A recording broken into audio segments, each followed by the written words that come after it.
1, 2, 3, jump.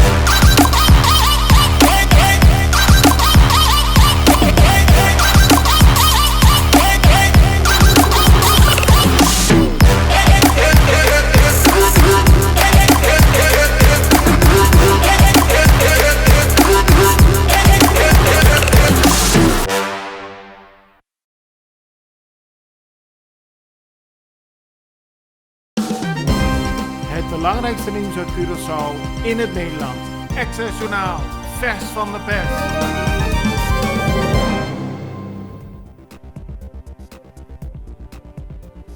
Curaçao heeft sinds enkele weken een nieuwe regering en een van de belangrijkste punten van de nieuwe regering is natuurlijk de openbare financiën. Curaçao heeft een moeilijke tijd op dit moment en minister Javier Silvania is de afgelopen weken al veel in het nieuws geweest. Met Extra Journaal hebben we vandaag een goed gesprek met hem voor deze aflevering van Extra Journaal. Hier vanuit het ministerie van Financiën een gesprek met minister Javier Silvania. Minister Silvania, dank u dat wij voor Extra Journaal enkele vragen mogen stellen.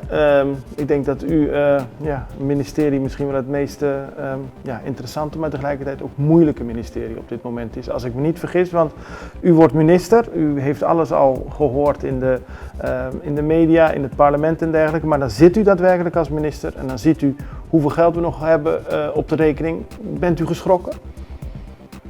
Ik ben niet echt geschrokken, want voordat ik minister werd, was ik bezig met de voorbereidingen. Had ik een hele goede team gevormd. Dus ik heb dan informele gesprekken gevoerd met ambtenaren. Ik heb enkele stukken mogen ontvangen. Maar pas als je minister bent, krijg je overdrachtsdossier. Dan heb je dan toegang tot alle informatie. Dus schrikken, dat is niet het juiste woord. Maar wat is de situatie? De situatie is belabberd. Belabberd? Ja. Dat betekent dat we bijna geen geld hebben. Of helemaal geen geld hebben. We hebben wel geld, maar het is niet voldoende om alle uitgaven te betalen. Dat is het probleem. En wat moeten we doen? Wat moeten we doen? Op dit moment moet de regering de afspraken die zijn gemaakt met Nederland ratificeren. Dat moet het parlement het ook doen, deze week. En het parlement moet 2 wetsontwerpen goedkeuren. Het gaat dan om de verlaging van de salaris van politici. Had dat niet al gedaan moeten zijn? Nu zitten we eigenlijk met de problemen van de vorige regering op te lossen. Ja, in feite zitten de problemen van de vorige regering op te lossen. En in feite was de deadline 18 juni. Ja. Voor 18 juni moest Curaçao aan alle voorwaarden voldoen voor de volgende liquiditeitssteun. Dat is dan niet gelukt. Dus nu heeft staatssecretaris Knops ons dan tot 1 juli de gelegenheid gegeven om alsnog aan de voorwaarden te voldoen. Maar dan moeten we wel hard aan de slag en dan moeten we laten zien dat we serieus zijn. En daarom ook die oproep aan het parlement om mee te werken. Ja, want het probleem is op dit moment is dat wij bijvoorbeeld de nauwregeling niet kunnen betalen. De overheid heeft geen geld om dan subsidie te verstrekken aan ondernemers. Dus dat is een probleem eigenlijk. Als die dit horen, wat moeten die dan doen? Schrikken, gaan kijken hoe ze toch kunnen draaien? Wat raadt u ondernemers aan die nu geconfronteerd worden met deze boodschap? Nou, ik zou tegen die ondernemers en ook de werknemers zeggen, bel even de statenlid en vertel die statenlid wat jouw situatie is. Dat ze begrijpen dat je dan geen geld hebt om huur te betalen, geen geld hebt om te eten. Laat ze dat begrijpen.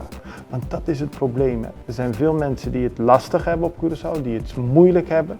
Maar aan de andere kant lijkt het ook bij sommige mensen helemaal niet tot doorgedrongen dat het zo erg is op Curaçao. De situatie is heel erg op Curaçao, want de armoede is dusdanig gestegen dat je wordt geconfronteerd echt met hele trieste gevallen. En wij met z'n allen moeten iets doen voor die mensen. En zeker ik als minister van Financiën, dan moet ik ervoor zorgen dat voldoende geld is om de rekeningen te betalen. Zodat mensen onderstand kunnen krijgen, een voedselpakket enzovoort. En de ambtenaren kunnen worden betaald. Dus ik heb een bepaalde verantwoordelijkheid. Dus vandaar dat ik dan een beroep doe op mijn collega politici in de Staten om aan de voorwaarden te voldoen. Keur die wetvoorstellen goed, ratificeer die gemaakte afspraken, zodat wij dan de volgende liquiditeitssteun van 75,5 miljoen op 1 juli kunnen ontvangen. Anders hebben wij een groot probleem in dit land.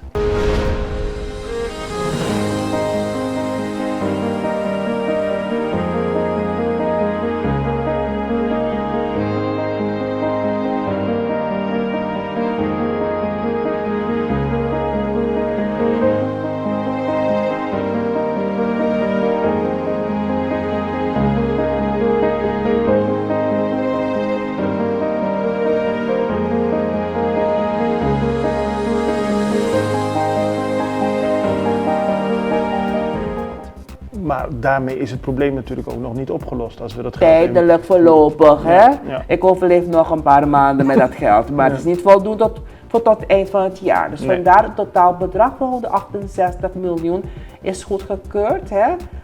Maar dat is ook niet voldoende voor het hele jaar. Dus dat is de realiteit. Want in feite wat we nodig hebben is 1,5 miljard. Ja. Maar het geld krijgen we in tranches als we aan de voorwaarden voldoen. Dus dat is nu het belangrijkste. Maar eigenlijk bent u nu degene die zegt, natuurlijk met steun van het hele kabinet, jongens, we hebben geen tijd meer te verliezen. U heeft het al in de persconferentie gezegd, 11:55, met de rug tegen de muur, hoe je het ook noemt. Er moet nu actie worden ondernomen, want anders is de situatie nog belabberder. Dat is de realiteit, helaas. Hoe is de relatie met Nederland tot nu toe?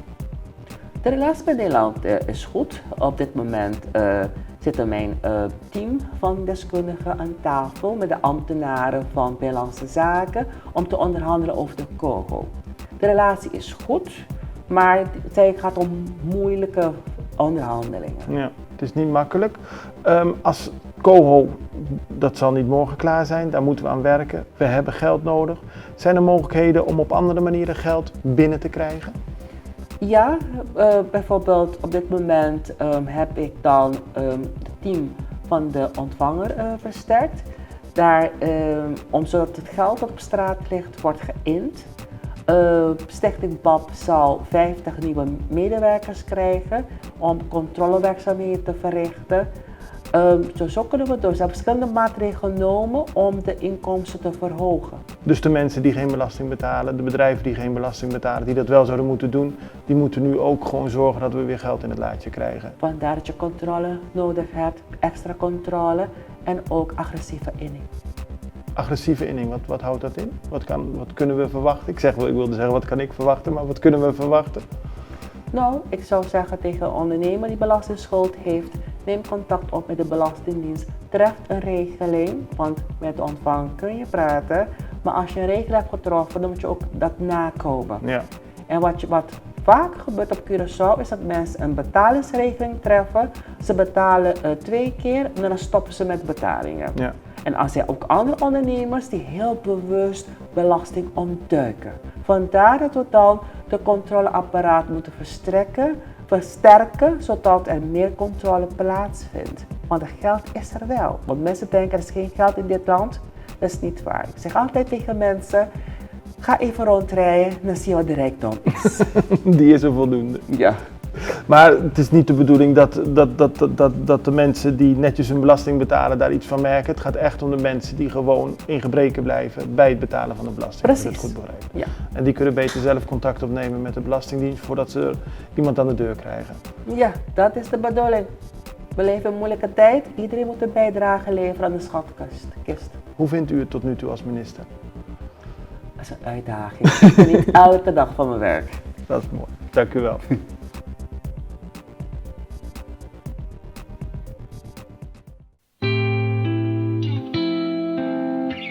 Agua y corriente es esencial para nos vida diario. Y pues en Aqualectra ta honra de por sirvi y de contribuir al bienestar duradero de nuestra comunidad. Nos que llamamos danki para cumplir carga siempre con nos. Y que otra manera para mostrar nuestra gratitud ofreciendo una compensación.